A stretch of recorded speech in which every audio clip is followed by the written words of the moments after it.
Jananayagan sensor ஒரு மயில வேணாண்டா, மொட்டை குடுறா கையில, இந்த ஆட்சியே வேணான்னு தூக்கி போடுங்க. உண்மையான வருவாங்க. சென்ட்ரல் கவர்மெண்ட் ஒரு மயில வேணாம், நீங்க கிழிச்சதெல்லாம் போதும். இந்தியா விற்பனைக்குன்னு போட்டிருந்தேன். இப்ப நாட்டை நாசம் பண்ணி இந்தியாவை உண்மையிலேயே வித்துட்டு இருக்காயா, எல்லாத்தையும் வித்துட்டாங்க. நம்மெல்லாம் சும்மா என்னடா நாடாடா இது, வித்து திங்கிறாங்க எல்லாம். நான் சொல்ல போனா சொல்லுவேன், இது வேற மாதிரி போயிடும். கேரளா போயிடுச்சு, காஷ்மீர் போயிடுச்சு. இப்ப இந்த வந்துட்டு இருக்க மத ரீதியான அப்பட்டமான பொய்ய சொல்லிக்கிட்டு இந்த நாட்டை நாசம் பண்ணிட்டு இருக்காங்களே, அதெல்லாம் என்ன மயிருக்கு எப்படி வந்துச்சு? இவன் என்ன தப்பு பண்ணா? என்ன பேச்சு பேசிட்டு இருக்கீங்க? நான் நியாயத்துக்கு குரல் கொடுக்கிறவன். நான் சாதாரண அடிப்படை தரமட்டத்தில் தர லோக்கல் தான். அதை எதிர்க்கிறேன். இந்த சென்சார் ஒரு மயில வேணாண்டா, மொட்டை குடுறா கையில, இந்த ஆட்சியே வேணான்னு தூக்கி போடுங்க. உண்மையான வருவாங்க, 4 பத்திரிகை வாங்க, 4 சொசைட்டியில் அந்த ஒரு மத ரீதியான உண்மையான ஆன்மீகவாத 2 பேர் உட்காருங்க, சினிமாக்காரன் 4 பேர் உட்காரு, ப்ரொடியூசர் 4 பேர் உட்காரு, லிரிக்ஸ் ரைட்டர், இப்படி ஒரு 20 பேர் டீமை வைங்க. சென்ட்ரல் கவர்மெண்ட் ஒரு மயில வேணாம், நீங்க கிழிச்சதெல்லாம் போதும். நிறைய பாதிக்கப்பட்டாச்சு. நன்றி, வணக்கம். சார் வாங்க, குற்றம் மாதிரி இல்லை, வாங்க வாங்க.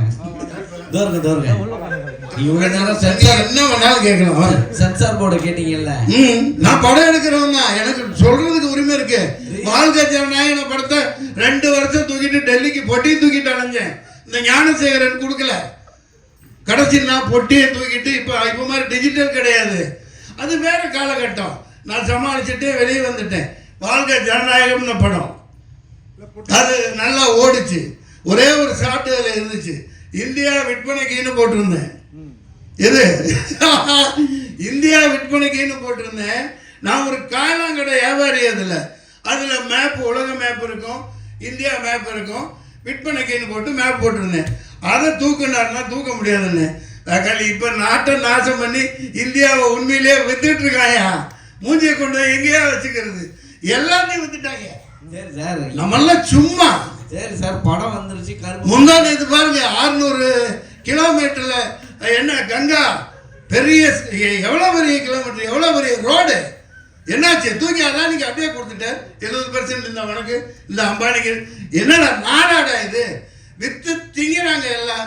கேளுங்க.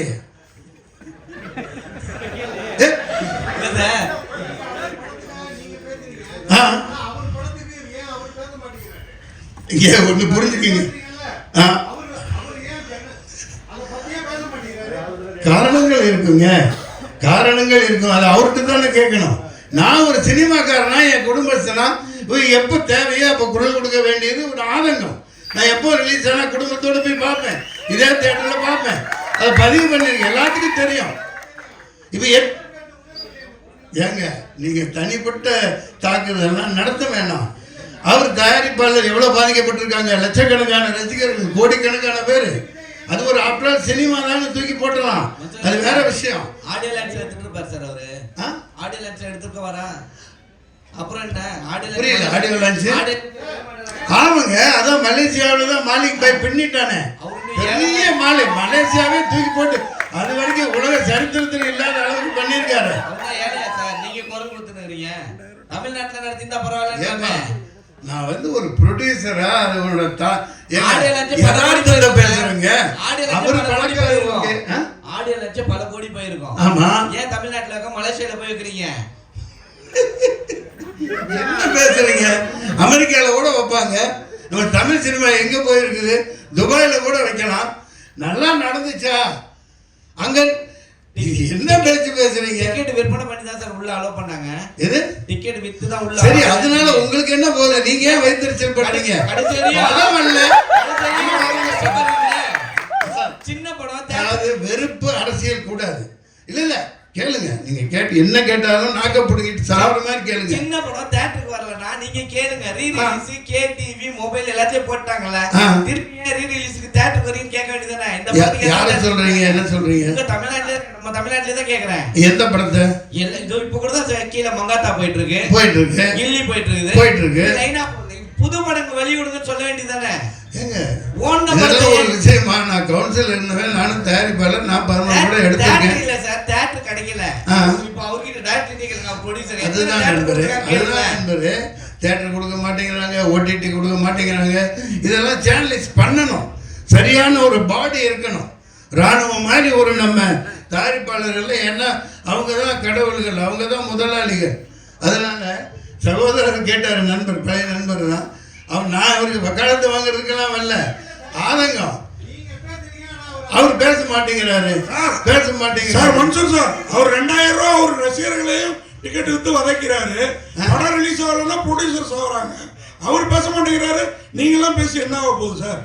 ஒரு நாளைக்கு அரசியல்வாதியை வந்து என் உடம்புல ரத்தம் நிறைய ரத்தம் ஓடுது இல்லையா, மீடியாவே மீட் பண்ண மாட்டேங்கிறாரு சார். நீங்க 2000 ரூபாய் வாங்கிக்கிட்டு அவரு சினிமா காட்டாருன்னு சொல்றீங்க. அதுக்கு பவர் இருக்குது, வாங்குறவன் வாங்குறான், கொடுக்குறவன் கொடுக்குறான். நீ அதே 2000 ரூபாய் கொடுத்து ஒட்டு வாங்குறிய, ஒட்டு. அதுக்கு இங்க இருந்து கொடுக்குற, அப்பா மாட்டு காசுவா கொடுக்குற, 5000 ரூபாய் கொடுக்குற ஒட்டுக்கு, ஒப்ப தாத்தா பாட்டம் காசுவா கொடுக்குற. இவன் உழைச்சு சம்பாதிக்கிறான், சம்பாதிச்சு போட்டோம். வாங்க வாங்க.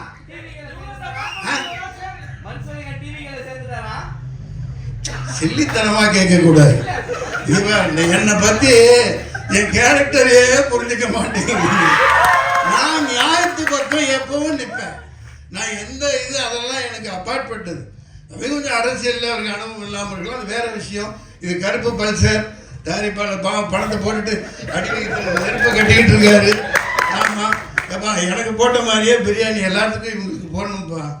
டாக்டரு இவரெல்லாம் அண்ணன் விஜயகாந்த் ஐயாலாம் படம் எடுத்தாங்கன்னா ப்ரெஸ் மீட்டில் அப்படியே கம பிரியாணி போட்டு தான் அனுப்புவாங்க.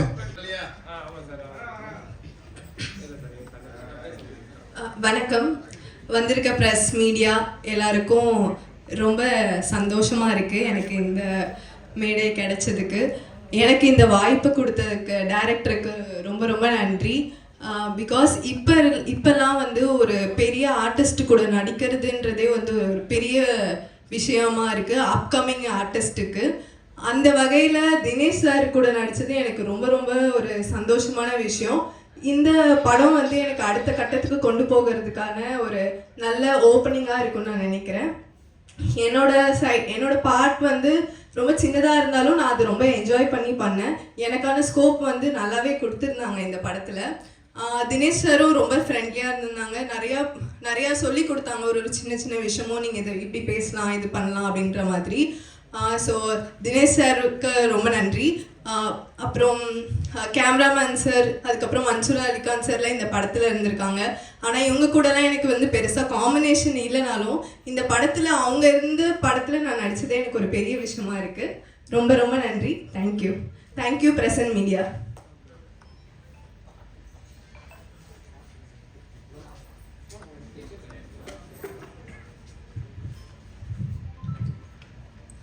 அனைவருக்கும் வணக்கம். கருப்பு பல்சர் படம் எல்லோரும் பார்த்துருப்பீங்க. மெல்ல வந்து தன்னோட விளையாட்டு தளத்தை 2ஆம் பகுதியில் ஒரு சீறி வரும் காளையாக எப்படி ஒரு ஜல்லிக்கட்டு ஒரு விறுவிறுப்பான போட்டியாக இருக்குமோ அந்த மாதிரி 2ஆம் பாகத்தில் எல்லாரையுமே உட்கார வச்சு ரசிக்க வச்சுட்டு இந்த படம். இந்த படத்தில் நான் ஒரு கேரக்டர் பண்ணியிருக்கேன், சார் கூட தான் பண்ணேன். சார் கூட நடித்தது தான் ஃபஸ்ட்டு படம். எனக்கு ஒரு புது நடிகனாக இல்லாமல் முழு சப்போர்ட் கொடுத்தாங்க. அப்படி தாண்டா வரணும், அப்படி தாண்டா பண்ணணும் அப்படின்னாங்க. இந்த நேரத்தில் சாருக்கு நன்றி சொல்லிக்கிறேன். இந்த வாய்ப்பு கொடுத்த இயக்குனருக்கு நன்றி. இந்த படத்தை நல்லபடியாக மக்கள்கிட்ட சேர்த்து ஒரு வெற்றி படமாக ஆக்க உங்களை எல்லாரையும் வேண்டி விரும்பி கேட்டுக்கிறேன். நன்றி, வணக்கம்.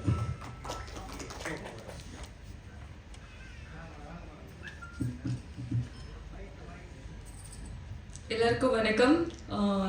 ரொம்ப நன்றி இன்னைக்கு இங்கே வந்து ப்ரெசென்ட் பண்ணிக்கிட்டது உங்களை இங்கே ப்ரெசென்ட் பண்ணிக்கிட்டதுக்கு. கருப்பல் சார் நீங்கள் பார்த்துருக்கீங்க.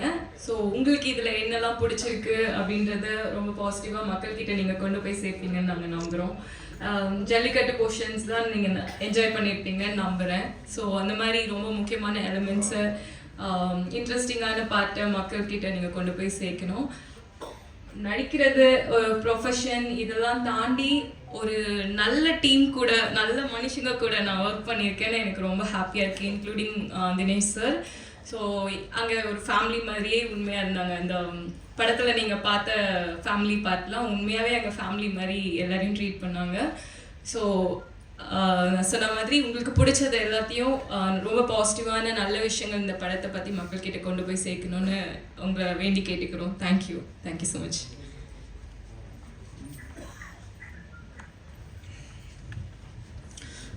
வந்திருக்க எல்லாருக்கும் வணக்கம். இந்த படத்தில் நான் வந்து மியூசிக் டைரக்டர் அறிமுகமாகிறேன். ஸோ எனக்கு வாய்ப்பு கொடுத்த director sir, executive producer and எல்லாருக்கும் ரொம்ப நன்றி.